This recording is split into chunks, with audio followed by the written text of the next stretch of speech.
Hi guys, welcome back to my vlog. So for today's video ay papakita ko sa inyo mga binigay ng aking alaga na hindi naman niya kailangan at hindi na niya dahil maliit na ang mga sapatos na ito guys, kaya pinamigay na niya sa akin. Binigay niya na Adidas. Yan po guys. Ganyan po yung sa loob niya. Cloth siya.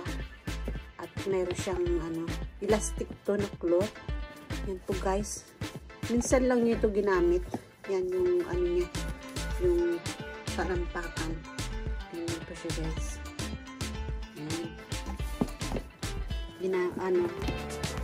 Mga pang basketball niya to. So yan po guys. Pinunasan ko lang siya.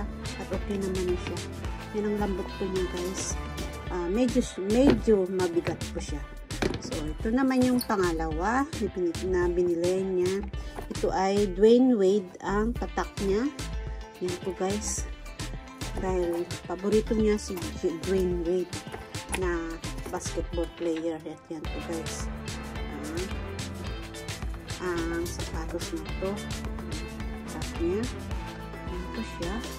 So, ganito po yung panampakan niya guys. Dahil lang pa niya, dalawang beses lang niya ginamit. Ito naman guys ay bagong-bago din, hindi niya po nagagamit. Nagamit ba niya ito? Minsan lang niya nagamit pala to.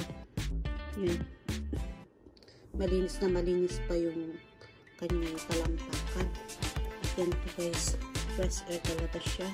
At tamang-tama ito para sa pag-basketball. Yan. Ang ganda ng sa loob. Malambot na malambot siya. At yan po, breathable siya guys. Yan, ang sapatos na to. Yan po guys, ang mga binigay sa akin ng alaga. Itong very colorful. Yan po guys. Tamang-tama ito sa aking mga pamangkin. At yan po guys. Thank you for watching. Bye bye guys.